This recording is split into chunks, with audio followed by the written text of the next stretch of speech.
In my opinion, and everybody else can believe and do whatever they want. It's your choice.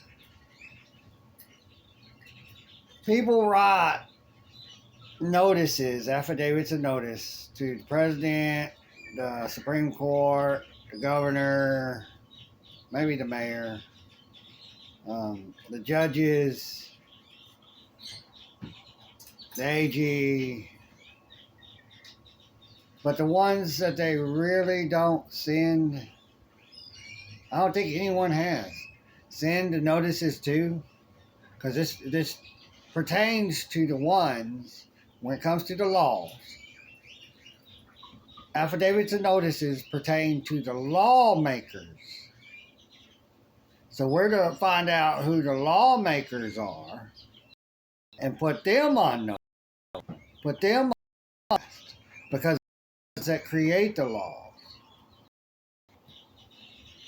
The lawmakers create the laws. Congress is supposed to be the only lawmakers, but somehow states as lawmakers. Really, that is unconstitutional. The main Constitution, the U.S. Constitution, does not state plain and clear that states can have their own lawmakers. The governor, by the Declaration of Independence, can't even make his own laws. So how can the governor even create lawmakers to make laws if he's not even allowed to create laws him or herself? Right now it's him. Well, yeah, there are female governors too, so. But, yeah, they don't make the laws. They just pass the laws, the governors. The lawmakers make the laws. The governor tells him what laws he wants to have made, too. And so he can pass what laws he wants made into law when they make it and give it to him to pass it in law. There's not just lawmakers making the law. This one minds his own business. And when they say, we're creating this law in here, we need you to look at it and see if it's okay to pass it in the law. Keep it all separate. Everybody's separate to their job performance. You can look up the governor's job performance. Everything the governor is supposed to do, the whole list. Same thing with the judges. The municipal judges for traffic courts, the judges for state courts, and then all the rest of the judges, the appellate courts and everywhere else. You're supposed to know their duties. And then you're supposed to make affidavits and notices for each one of them and put them on notice of their duties and what they can and cannot do. Because they can do whatever they want right now. When you go to court, you have to create affidavits of all kinds of stuff, have them notarized, and you create conditional acceptance agreements. You create those and you have them notarized. And then you send it to them, because once they're notarized, they have to look at it. They have to pay attention to it. They have to make a decision on what to do. And you'll hear back from them.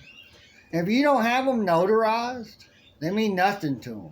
That's why y'all are still sending. Yeah, they'll talk to you, but you're not doing it the right way. You're not having them notarized. You got to put it on the paper, everything for the notary, the person that's going to sign it. Look at it and then sign it. Notarize it. And then they'll notarize it and date it, whatever. And then you mail it in. And there's a 3-day grace from the day you're arrested. And charges are brought upon you, and they tell you when to show up to court. That's all. That's that day. So you have that day, and then 2 more days. So you have 3 days, or it might be 3 days after that day. But what I would do, because I may do that if I go ahead and turn myself in, I'm going to take I'll have all the affidavits ready.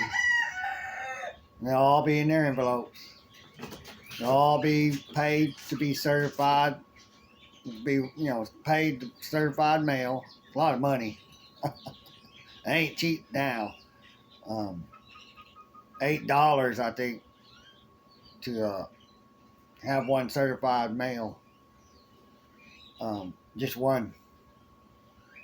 So I'm gonna be sending a bunch of them. So I'm gonna be spending probably over $100. And so you send it. I'll have them all ready, and then I'll go to the post office. I'll pay to have them all sent, certified mail, and then after I'm done with that, I'll go turn myself in. That way, they get it in time like they're supposed to. They'll get it probably the day, that third day, and then because that's when they got to receive it, is that third day. You have 3 days to contact them, and usually it has to be by mail. And if you have to, it's sent 1 day.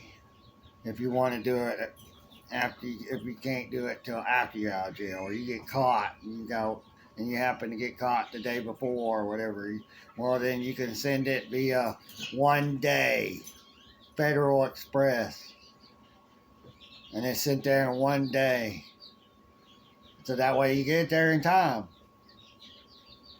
There's a grace period to be able to rebut the charges against you. I object. Conditional or affidavit of notice of objection to the charges brought against you. It's all hearsay.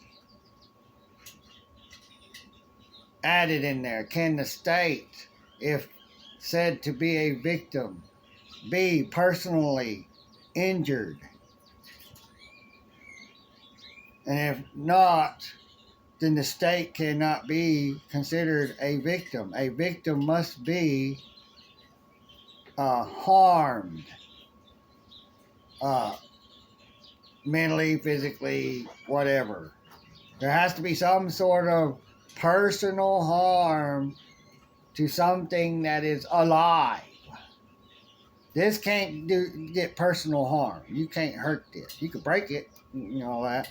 Unless they say, it's illegal to do that. But still, it's not a victim, so it shouldn't be a crime. You can't turn this into a victim. You can't turn an imaginary state into a victim. You can't touch. You can't see. It's on paper. It's right here. From the paper, that you looked at to see the design of the state, they drew on paper. It's hearsay. The state's hearsay, state laws are hearsay, everything's hearsay. And that's what everybody needs to learn. All their stuff is nothing but a bunch of hearsay. Yeah, you say what you've heard from somebody else, and maybe you're misconstruing it. Maybe they're lying, so you can misconstrue what actually happened. So you're putting yourself in a bad position. You're making yourself look bad to the one who knows what's going on. And everybody else, you're adding up the numbers of people seeing how bad you are, how ignorant you are, because you don't do your job the way you're supposed to do it. Everybody's got to sit here and just start putting y'all in y'all's place with these affidavits and notices that are notarized. To make them legal, they have to pay attention to them. You can write all the affidavits and notices you want, and even have witnesses sign it and whatever, but if you don't have it notarized, my mom had to have stuff notarized. The car she I didn't even know about, she got for me, and it's free, it's a gift. She even got it for free. It said they had it say she paid $500, which was stupid. She paid nothing for it. So now she's got to pay taxes for free, something she got for free. saying that she bought it. Or, I mean, she got it, yeah, saying she bought it when she didn't. It was a gift. If they would have said, this is a gift, and they all would have signed that on a piece of paper and then had two or three witnesses sign it, then they sign it, and then they have it notarized and say, this is a gift to so-and-so. That way I don't pay any money out of pocket on taxation. My mom wouldn't have had to pay money out of her pocket on taxation. She'd had more money in her pocket to buy more food for those two kids she's taking care of that ain't even part of our family. Just because some girl was on drugs and she was going to lose both kids, and one was a newborn and the other one was maybe a year old or a year and a half. But yeah, that's how you got to do it, pretty much, in my opinion. You know, but you do what you want. You believe what you want. It's up to you. It's your decision. Do your research. Make sure. You can Google it. You can look it up in books, library where you can get the true information instead of trying to get it from on here.